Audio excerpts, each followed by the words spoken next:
Então, gente, a gente está na Escola de Cultura, que é um espaço muito importante para a cultura de Niterói. Já fiquei sem voz de novo. Então, eu queria começar agradecendo o espaço por receber a gente, o Fabrício, que não está aqui agora, mas que recolheu a exposição de última hora e com todo o carinho.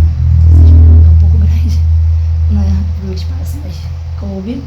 Esse projeto foi contemplado no edital de retomada cultural RJ2. A gente veio produzindo ele ao longo do último ano, então foi um projeto de pesquisa e depois de fotografia. A gente fez um levantamento para chegar no produto que a gente está vendo lá fora, um produto patrocinado então pela Secretaria de Cultura e Economia Criativa do Estado do Rio.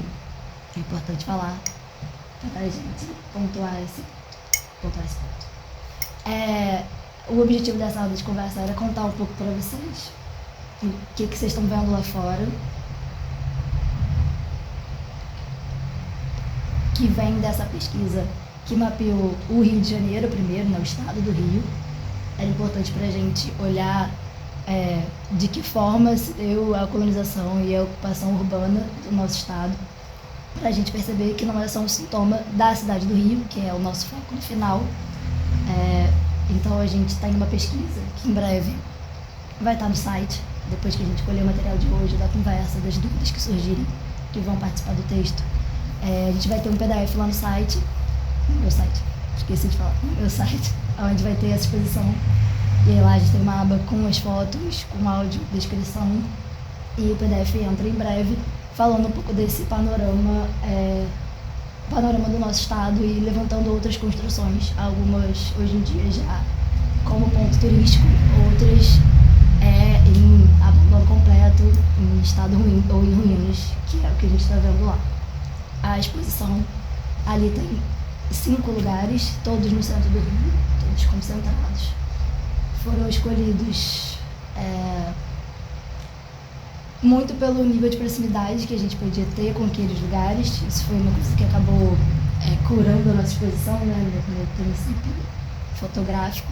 Fotografar ruína não é uma coisa fácil, a gente não chega nesses lugares com tanta facilidade. Então, se nas fotografias que vocês viram no MAC eu pulei muro e fui tirar foto com todas aquelas histórias que vocês ouviram, nessa eu não tinha nem muro para pular. As construções estão em estados muito ruins.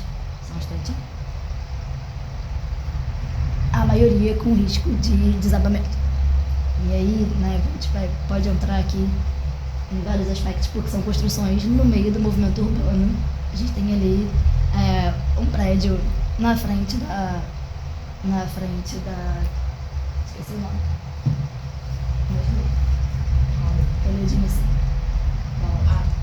Campo de Santana. Na frente do Campo de Santana, passando na linha do VLT, a gente tem o Hotel Paris, que está ali no centro da exposição, e alguns receberam um convite com essa foto, que está na Praça Tiradentes. A gente tem muitas construções ali de peso importantíssimas para como a gente constrói a nossa cidade, apesar de todas as críticas, de como a gente constrói a nossa cidade, que estão nessa situação de quase queda. E aí isso foi uma coisa que acabou perpassando e mudando o que a gente ia produzir, porque a exposição teve que se inscrever num lugar muito específico, que era nesse lugar do que dava para contar o que a gente tinha para contar, e dava a nível de risco e de autorização, que é um fato. Muitas construções dessas a gente não tem autorização para fotografar, e não tem autorização, a gente está ali no limite entre o ousado e o criminoso. Então, alguns lugares que vocês vão ver na pesquisa a gente realmente não podia comer.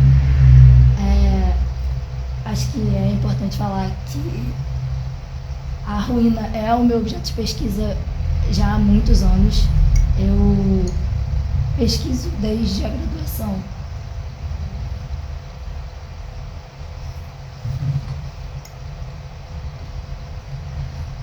Desde a graduação eu pesquiso ruínas, então se na graduação eu olhava para ruínas de uma forma mais distante, acho que a gente já conversou sobre isso, crianças algumas vezes, tinha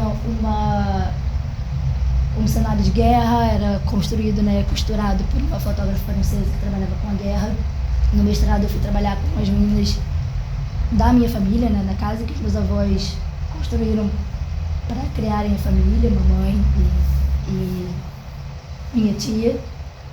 A exposição que vocês viram no MAC era uma exposição que falava dessa proximidade com a nossa cidade, com o nosso dia a dia e o que estava por trás dessa fachada, né? A gente vê uma cidade, a nossa cidade tem um movimento mais íntimo, né? A gente, pelo menos eu tenho essa sensação de uma intimidade maior com Niterói. Estar em Niterói é uma coisa mais íntima, talvez pelo tamanho da cidade, talvez pela essa coisa de não pode ir no plaza que encontra alguém. E aí essa exposição ela já vem num lugar mais distante. Era uma preocupação muito minha que a gente conseguisse aproximar essa conversa, né? O bicentenário da independência aconteceu ano passado, em setembro, e a gente pouco falou de questões por trás dessa data, para além da data, né? Do vamos comemorar e o que estamos comemorando. Então era uma preocupação muito grande que eu pudesse misturar um pouco dos jeitos que eu vejo ruína e os jeitos que eu já trabalhei com ruína para falar desse momento. Então, foram lugares escolhidos de onde vou destrinchar os endereços aqui, posso depois responder se for um interesse, mas foram lugares escolhidos de onde saíram, na minha humilde opinião, saíram momentos importantes ou movimentos importantes para a cultura. Então, o Hotel Paris foi um lugar que recebeu movimentos culturais muito interessantes. A construção do Campo de Santana também tem movimentos culturais, discussões culturais e financeiras políticas que acabam envolvendo a cultura, que eu achei que era um jeito de aproximar um tema distante e militar um pouquinho pela cultura. Esqueci de falar alguma coisa? Me esforçar. Eu acho que uma coisa importante a ser reforçada é como surgiu essa proposta, né? A proposta da nossa pesquisa passou a ser o bicentenário, né, do Império. Então, a gente começou do geral, como eu sempre falo quando eu vou ensinar alguém a desenhar, do geral para o particular. Então, a gente, como o Juliana falou, foi deixando a exposição ser curada, né, o trabalho ser curado pelas próprias possibilidades que os espaços permitiam. Então, a gente partiu de coisas muito rurais, ruínas muito relacionadas ao café, ao trabalho escravo, a um cenário muito mais dessa dualidade da natureza muito bonita, muito vistosa em volta, mas de uma tristeza muito grande ali. Muito. E essas impossibilidades foram diminuindo para a cidade, né?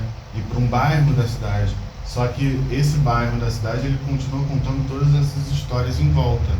Toda aquela pesquisa feita ali, daquelas relações de trabalho, de abuso, de mudança tecnológica também, foram trazidas para essa cidade, né? Aquilo respira também isso. No processo de pesquisa, né, no levantamento a respeito de ruínas, a gente encontrou aquele número dos imóveis. Existe um projeto, né, que se chama Centro para Todos, que mapeia as construções abandonadas em estados ruins ou em ruínas no Rio de Janeiro, na cidade do Rio. E aí o foco da pesquisa já há alguns anos, desde 2016, é o centro do Rio.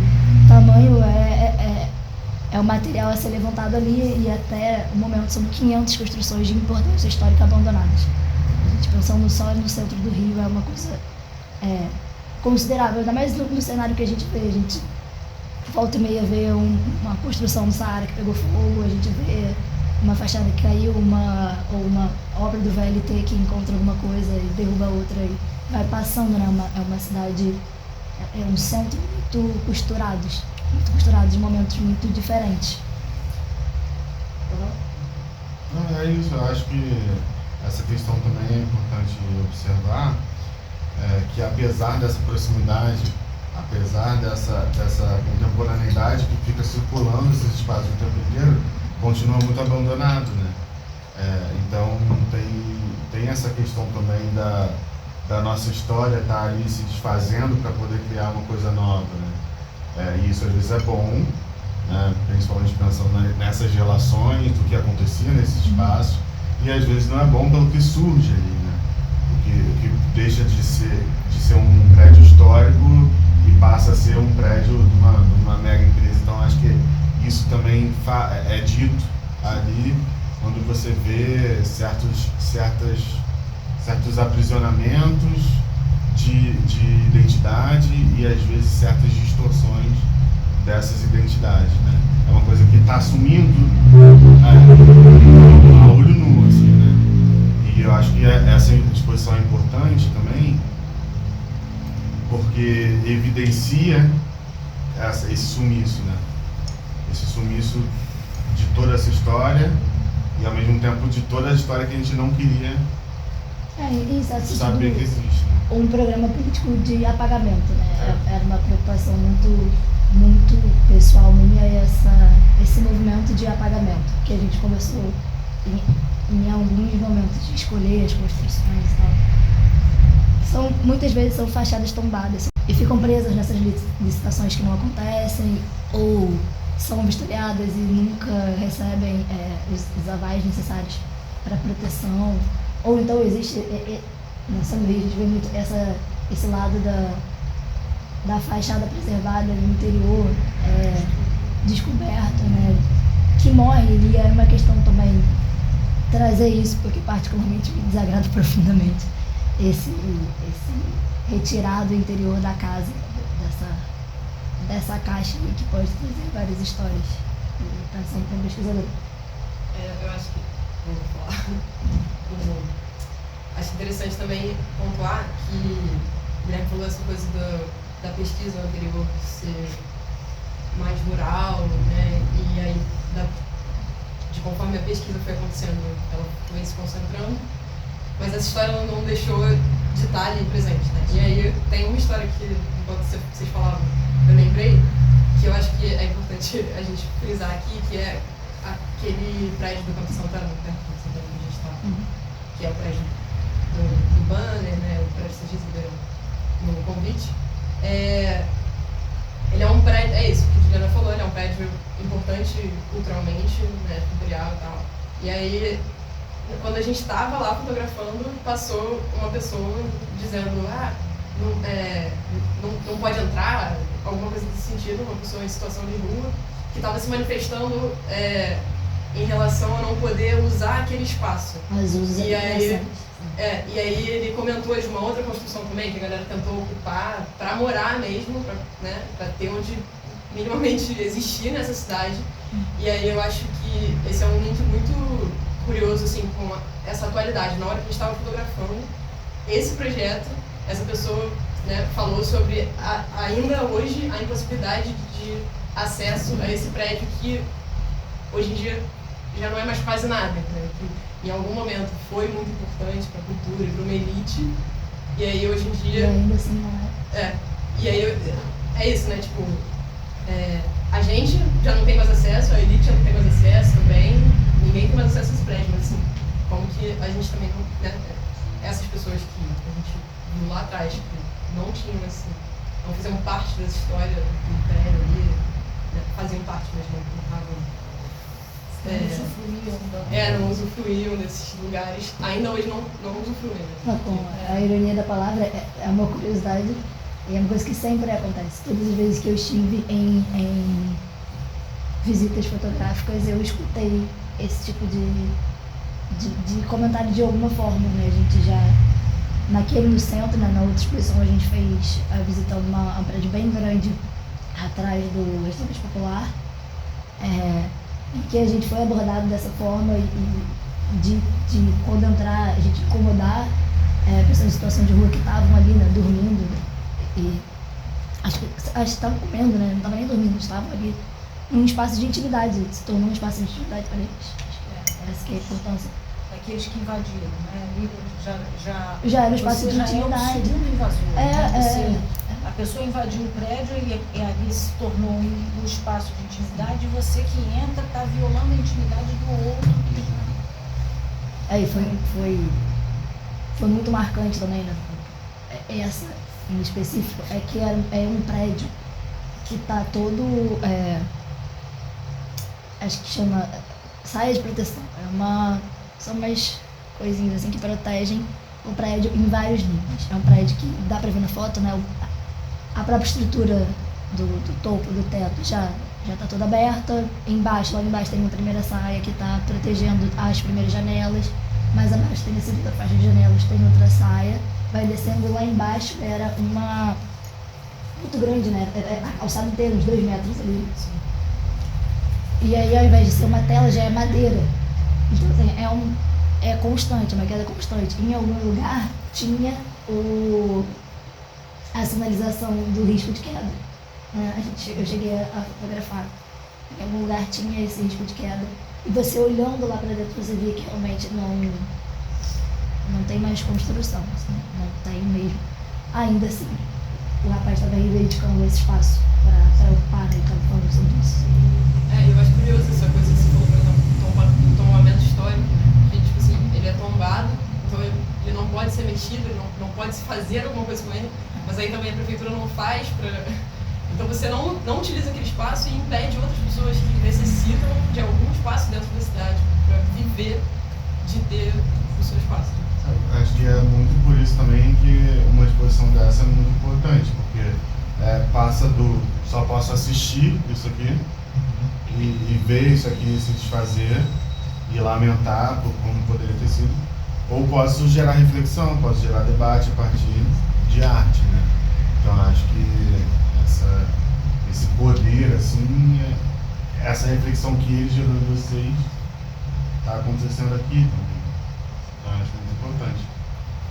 Muito me preenche, assim, porque acho que lá atrás a ideia de olhar para a ruína era pensar luto, era pensar esse estar no tempo, esse se desfazer, esse desapegar no tempo, relacionar isso com o conceito de luto, em quantos lugares, em quantas coisas, pessoas o luto podia se prender. E acho que, mesmo com tantas mudanças e reviravoltas na forma de olhar para a ruína, eu ainda acho que a gente fala de luto. E isso muito me agrada, assim. Me deixa muito satisfeita. É um luto que não é pessoal, é um luto público, que envolve toda uma população. Nesse caso nem é um luto clássico, no sentido de você passar por todos os estágios dele, se você for pensar sobre o que você não queria que tivesse acontecido ali naquele espaço. Porque esses espaços contam muitas histórias que a gente não quer que sejam mais contadas também, né? Então tem muito luto de um tipo de sociedade que permite que venha uma outra, que aí sim vai fazer um pouco mais de falta. Eu acho que isso gera transformação, né? A ruína, ela abre esse caminho.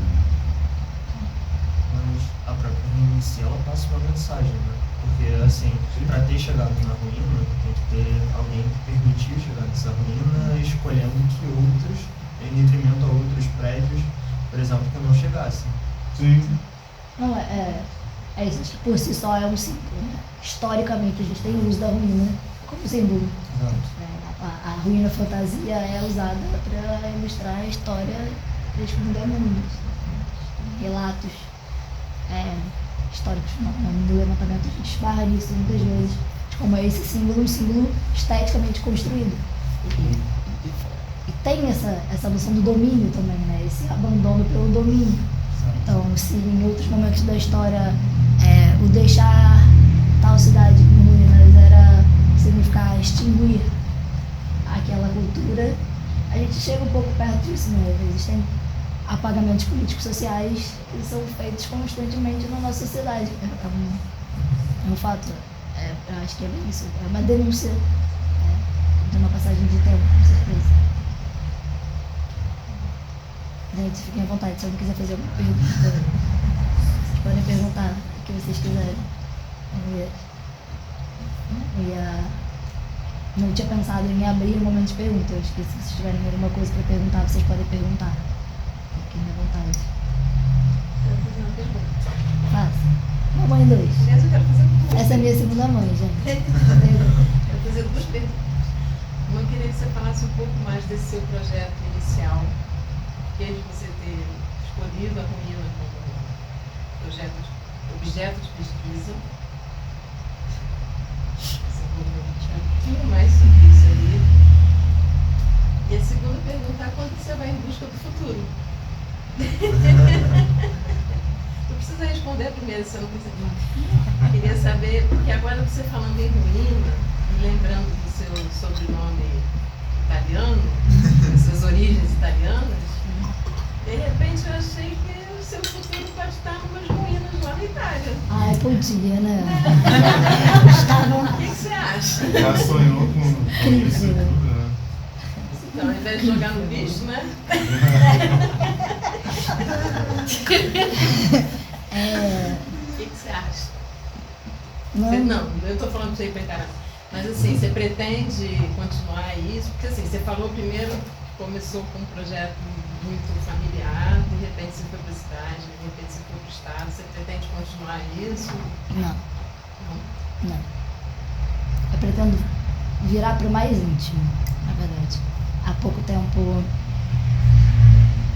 final do ano, do Centro Cultural da Zona Norte. Há pouco tempo, no finalzinho do ano passado, aconteceu a retomada do prédio da Casa da Alameda, que vai ser o Centro Cultural da Zona Norte, aqui de Niterói, que era uma casa de uma família com a qual eu tive contato durante um tempo para conseguir entrar. Não era uma coisa que estava acontecendo, porque estava em uma disputa judicial, mas eu consegui, quando eles deslacraram a casa, e o antigo secretário de Cultura, Alexandre Santini, me deixou ir junto. Foi incrível. Parecia... Monstros da S.A., 2319. Todo mundo de capuz aqui, e eu com a minha câmera na mão, entrando naquela casa. E foi incrível você ver. Eu acho que é falar do íntimo, assim mesmo. Me interessa cada vez mais o íntimo, o profundo. E aí, algumas imagens ficaram muito marcadas na minha cabeça, como essa ideia de que se constrói assim, né? Por que essa família foi embora? Deixou o telefone na cabeceira, sabe? Uma garrafa pela metade. Por que tinha um jornal embaixo, um jornal que deve ser do momento ali. Tinha um quadro na parede, uma fotografia que se desfez e as raízes passaram dentro, assim, tipo, é íntimo, muito íntimo. Então, acho que o futuro da minha pesquisa é estar no mais íntimo, cada vez mais íntimo, sem dúvida que me interessa. Essa casa, é a casa. Acho que isso foi uma dificuldade, né? Eu comentei isso com a Fernanda no dia que a gente vai fazer as fotos. Como ficou uma coisa distante. É um tema distante.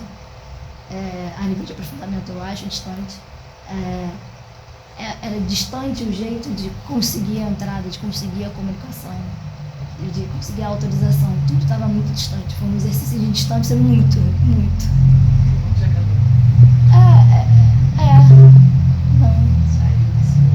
Fica num lugar que não é o lugar que eu quero estar, assim. Acho que tirei 200 fotos para entregar 35, assim, sempre assim. Mas na do MAC eu tirei 700 fotos. Só naquela casa eu tirei 500 fotos. Assim. Fica um exercício de escassez em algum lugar. E acho que quando eu posso, como foi a experiência na casa da Alameda, a Olivia, que é uma das herdeiras, ela não podia me deixar entrar.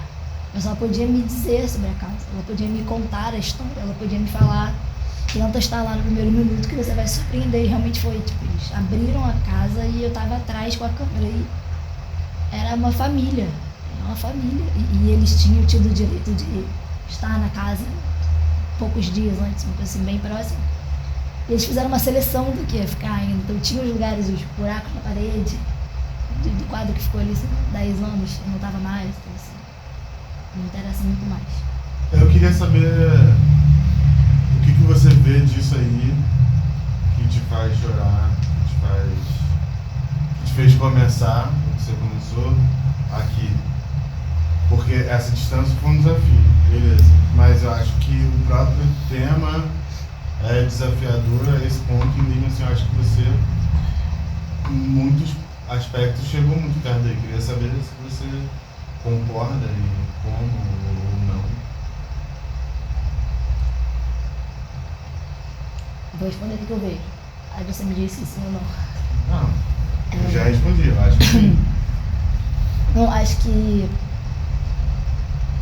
que ligação emocional ela não se dá necessariamente no conhecido, mas no desconhecido, na curiosidade, na falta.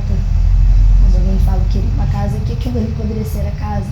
Então, acho que esse lugar do luto é esse lugar de novo. Acho que a gente teria que dar uma reorganizada no conceito comum de luto para a gente conseguir, talvez, tornar mais claro essa fala sobre ser o luto. Mas é esse lugar do afeto. É a ruína como esse disparador, como esse convite a se sentir afetado, a se afetar. Então é isso, é a falta da casa, é a curiosidade, é o medo, porque é um lugar escuro que alguém pode sair de dentro. É um lugar que pode despencar na sua cabeça. Lugar de perigo. É isso. É como se liga a sua atenção com a sua falta. Ou o seu desejo também, assim. É esse caminho. Aí você me disse assim, assim, não. Eu vejo muita saudade. Tem muita saudade.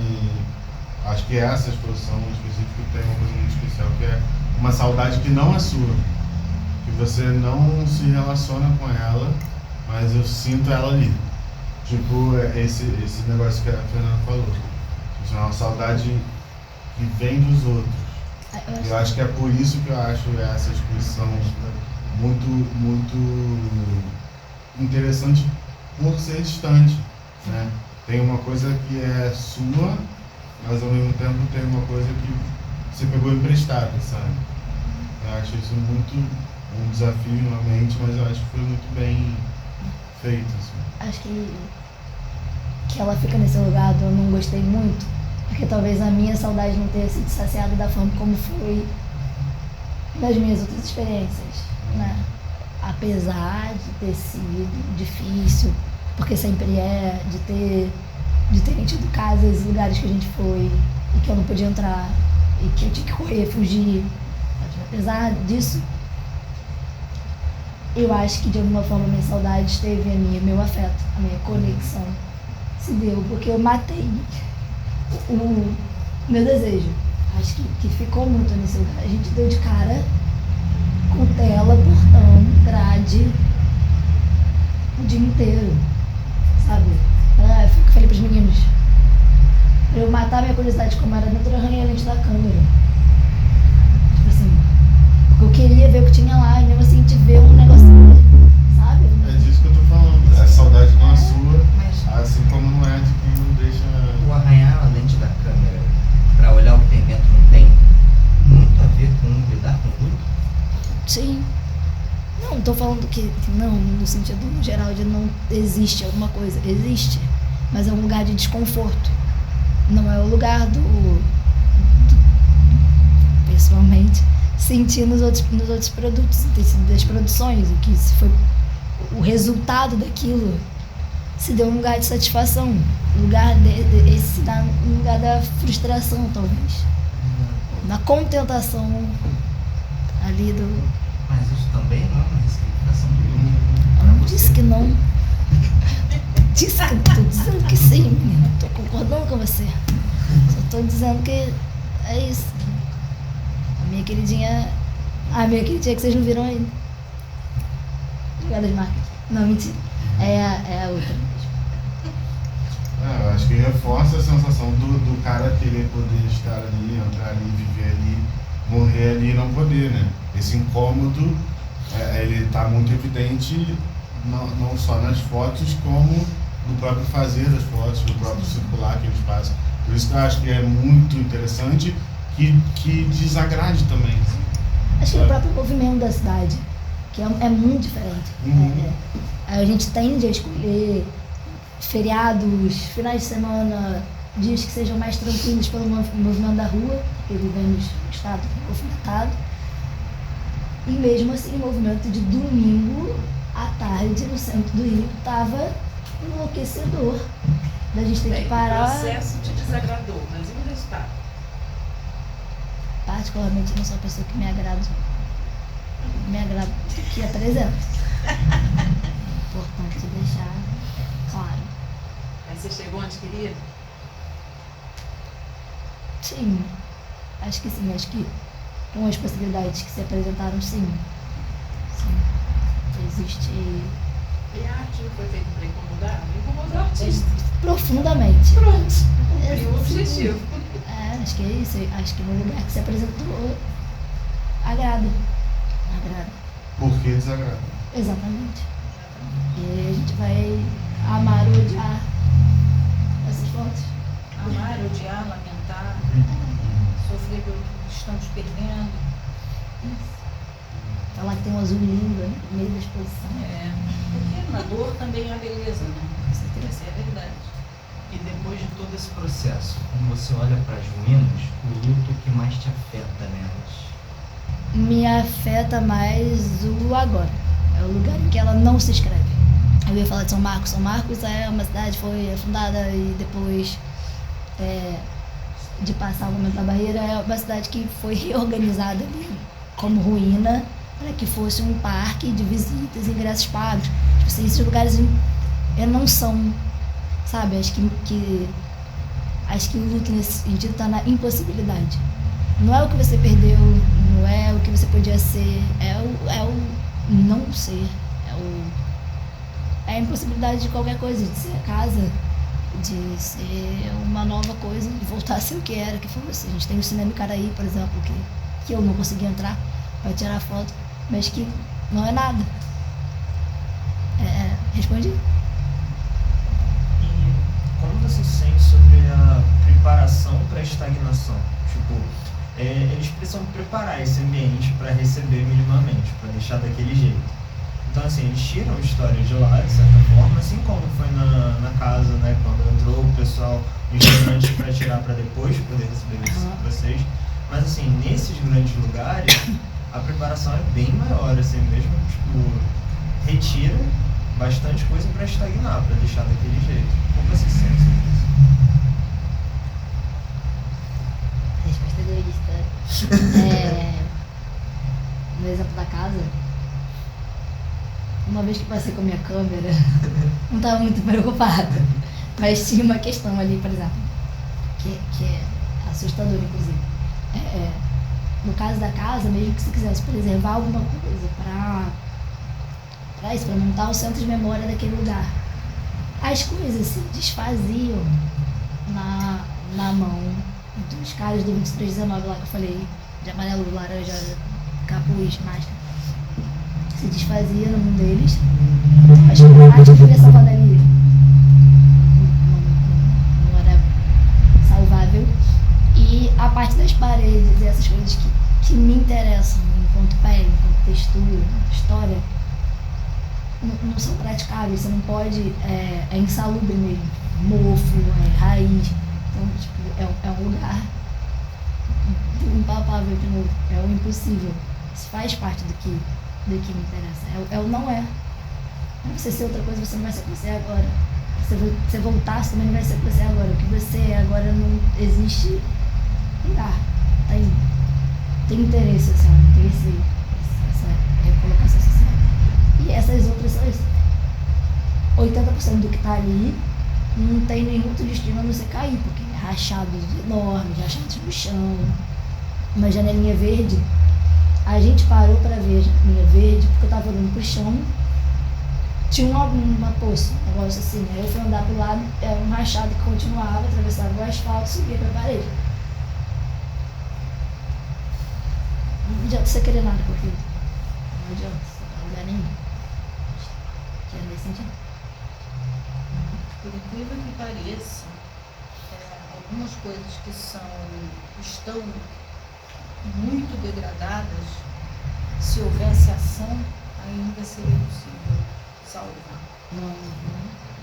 Mamãe é restauradora.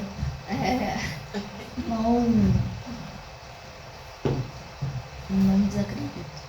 Eu só acho que morre no lugar que me interessa. Pensando curativo de restauro que eu já vi. Tá indo. Eu fico sempre lembrando dos restauros famosos assim, de construção, se vocês jogarem por aí, vocês vão achar, de como se refaz. É salvável, mas até que ponto, né? E em qual lugar. E é isso, você fica com a casca dentro do teu shopping. Você refaz aquela parede, você usa um método construtivo que se pegou a ideia, sabe? Entra num lugar que não é minha pesquisa, não é meu foco de interesse necessariamente, né? De definir conceitos e afim.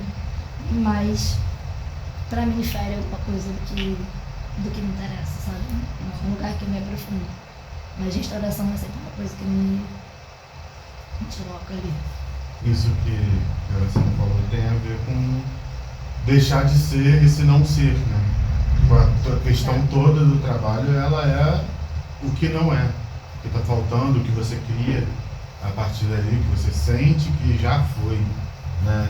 Então acho que por isso o egoísmo também, né? Que você falou.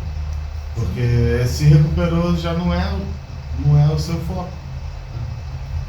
Então tem essa potência. Eu acho que o trabalho, assim, além do valor artístico, tem uma questão da denúncia muito forte. Sim.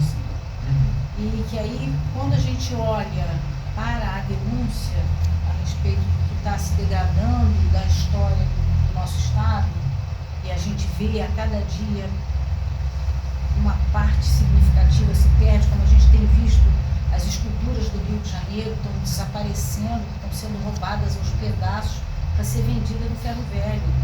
Isso é uma cidade absolutamente sem cuidado. E aí, quando você vê a denúncia da situação física, é impossível você não fazer a reflexão sobre a degradação humana que o Estado está impondo à população, entendeu?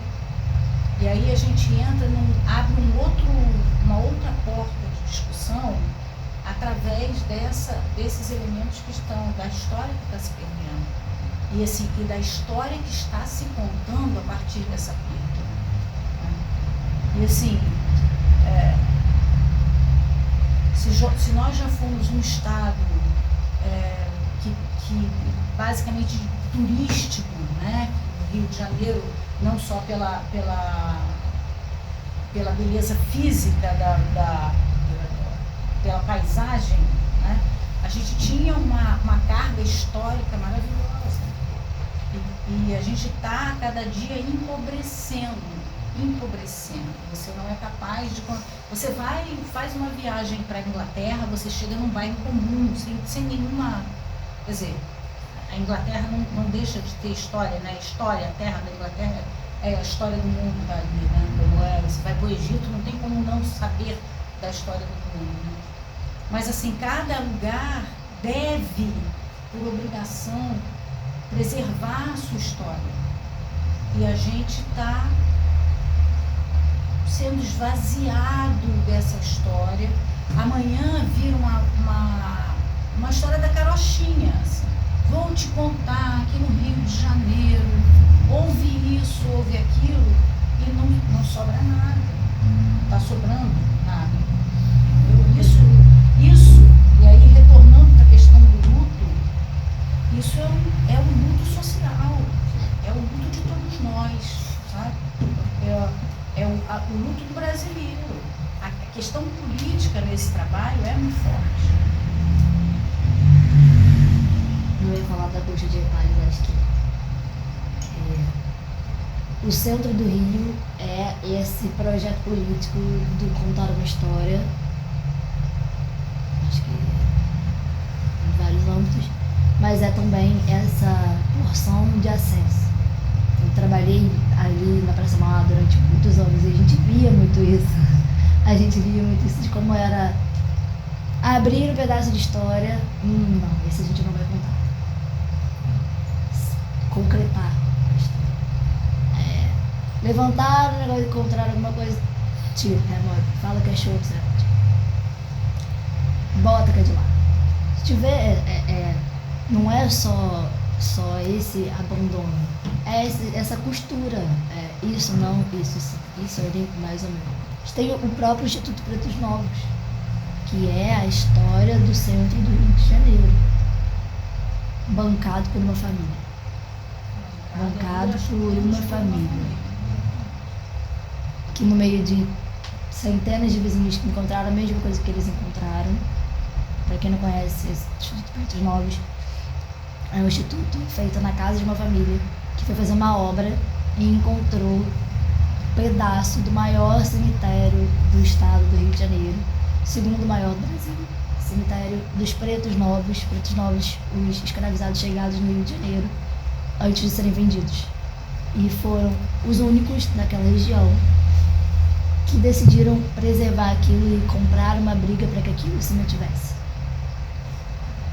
Agora, em 2022, a UFRJ fechou uma parceria, existe uma nova janela de arqueologia lá no fundo da casa. Até 2020 eles não tinham o apoio de ninguém. Levaram esse projeto sozinhos. E fazem uma revisão necessária e importante na história do Rio de Janeiro, contam história e dão nome a pessoas que foram apagadas. E não é como se a autoridade não tivessem passado ali, porque a autoridade não só visitaram o instituto, como a autoridade passaram com o VLT na frente. Então, assim, a gente tem essa opção a todo momento para se contar uma história. Então, Quê? Queria passar por cima. Exatamente. Há relatos de que algumas partes foram. É uma coisa ocupadas que se você olhar nos documentos, porque é uma família que se engajou nesse assunto, existe um mapa de como é que essa organização se dava, do cemitério. É uma área muito grande. É impossível, dentro de qualquer relato, que só houvesse esqueletos ali. Principalmente na profundidade que é, porque 2 metros para baixo. É impossível que só naquele pedacinho de terra que é a casa da família se tivesse ossado. Mais ainda pelos relatos, mais ainda porque nesse mesmo espaço eles encontraram sambaquis. Remetem a um outro momento, a uma outra história. É impossível que os vizinhos que o velho tem aqui, a fábrica, que não tenham encontrado. É uma opção. Como a gente vai contar essa história? O que a gente vai mostrar? Não, acho que é isso. Acho que a coisa que a gente pode deixar aqui é essa reflexão, né? Toda. E também a vontade absurda que, pelo menos eu, estou tendo de ver essa próxima. Acho que é importante também que continue em contato para a gente fazer junto, né? Para a gente fazer essa narrativa junto. Me conta a história. Vocês também. Me conta a história. Tá de bobeira, tem uma história para contar? Me conta, me manda. Gente, muito obrigada, de verdade.